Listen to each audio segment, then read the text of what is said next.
Good morning, good afternoon, good evening, ladies and gentlemen. I am Professor Oriaso Odongo, and my channel is Professor Oriaso Odongo's Knowledge Hub. Ladies and gentlemen, allow me today to talk to you about sustainable fishing practices in a changing climate. Ladies and gentlemen, we previously talked about climate change. Today, allow me to talk about how climate change affects fisheries and fishing industry. And I want to talk about how we can still engage in sustainable fishing in the wake of climate change. Ladies and gentlemen, you know very well that climate change affects everything, including the fishing industry. And we talk about fishery resources that we have and how climate change affects them. Think about warming waters. Think about water acidification.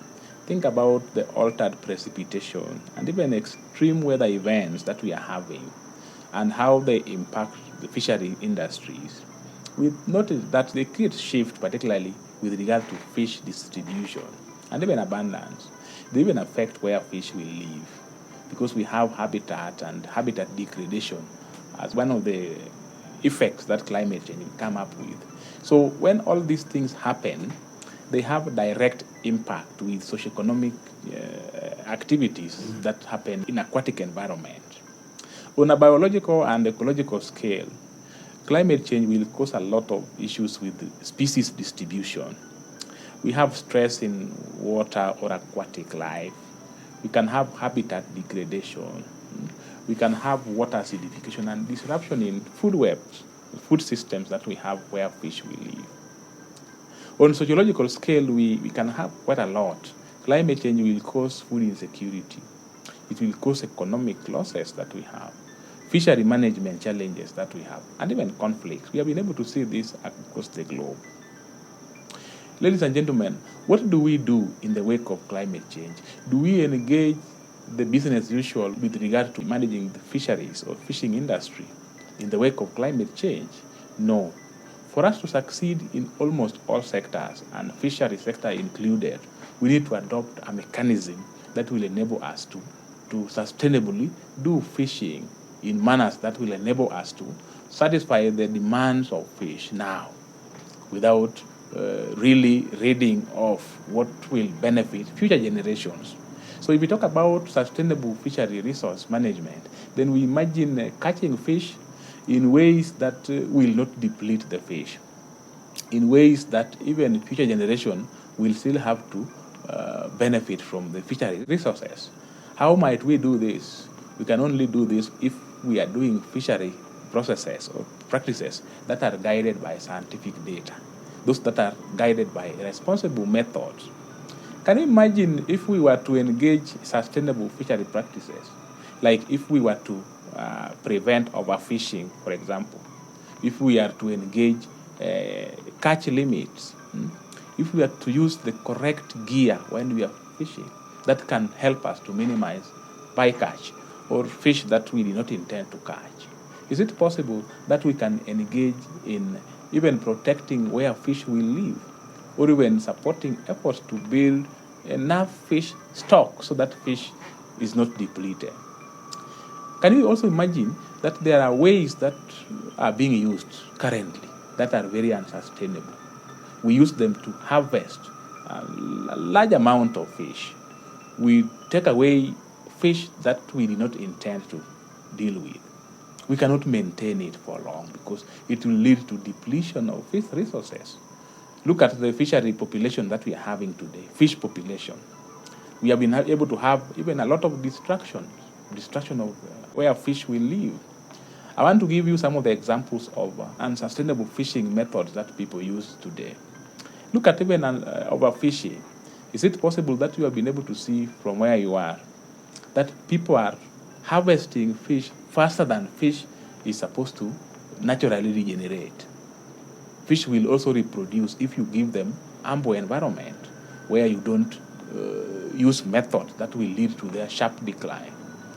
You don't engage in practices that will lead to collapse of the fish stock.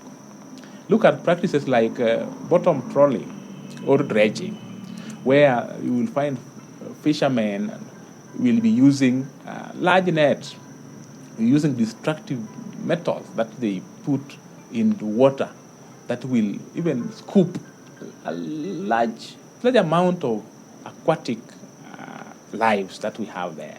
They even destroy the habitats where fish will live. They even destroy the coral reefs. They even destroy the seagrass that are supposed to be useful when fish is supposed to reproduce. Some people even use blasting method, that the dynamite blasting techniques, where they use explosives. When they use these explosives, their intention is to stun the fish or to cause confusion. So when fish is stunned or confused, then they scoop. They scoop a lot of them. In some environments, there are names that we used to call it. We also have cyanide fishing, where people could be using sodium cyanide sprays. They can spray so that they confuse or stun fish. Then they sometimes scoop them, or they can even use poison that will kill all aquatic lives. When this happens, we will no longer have fish that will regenerate. We even have high bycatches. You use methods and even practices that will fish everything, that will get everything out of the waters. You don't use selective fishing. We also have ghost fishing, where you have fishing gear that has remained in the water for a very long time. It continues to give the fish or aquatic life big problems there. We have also been able to record quite a lot of illegal and reported and unregulated fishing, where you come and fish without regulation, without even license. You even do fishing in places that are prohibited, so that you even use banned gear that is not meant for this, so that you misreport even catches. So we have had those kind of situations. So for us to engage in sustainable fishing, which will lead us to using fishery resources in manners that will also benefit the future, we need to be guided by a number of those principles. Balance with nature. Ensure that when you are fishing, you should not harm other aquatic life. You should ensure that you leave the ecosystem intact for us to continue to have fish living there, so that fish can naturally replenish. Secondly, we need to have what we call science-based management. Is it possible that we can determine the maximum suitable yields? Are we able to find ways by which we can know the stock that is supposed to be fished out, so that we leave the rest for the sake of sustainability?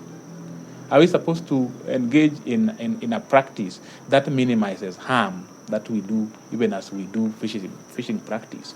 We have been able to have certain kind of gear, certain kind of strategies that kill huge and even destroy aquatic lives.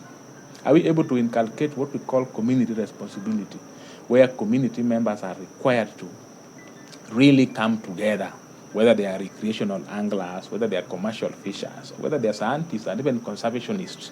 They come together and design ways by which they can approach the whole fishing, and the whole approach to dealing with the water resources that we have. Ladies and gentlemen, allow me now to give you some of the tips on what we call sustainable practices and strategies. Is it possible that we can think about staying within scientifically determined annual catch limits? Do we set annual catch limits? Are we able to quota all this so that we prevent overfishing or even underfishing? Because we have overfishing and underfishing. If you think that only overfishing is bad, how about underfishing? Selective fishing is one thing that I've also been able to mention. We only fish the plentiful species and leave the rest. Is it possible that we can even time days or part of the day when we are able to catch whatever we must do? Are we able to use what we call responsible gear, using nets that will only allow the required sizes, the required catches, without us getting into those that we never expected? Are we able to protect the ecosystem by using techniques that will not harm the environment, the aquatic environment? Because we have been able to see many people using implements that will destroy even where the fish will breed. Are we able to do data collection by using the fishermen that they can give us enough data that we can use as scientists to be able to do analysis, so that we know what amount, what sizes are supposed to be fished in which places. Are we supposed to be able to stay within that scientifically determined catch? Are we about to adopt mechanisms that will provide responsibility of community? Ladies and gentlemen, today I was just talking about something very simple. How do we ensure that we do fishing? How do we depend on fishing and fishery resources in ways that is aware that climate change is real, such that we only engage in fishing in ways that will enable us to continue to fish for posterity?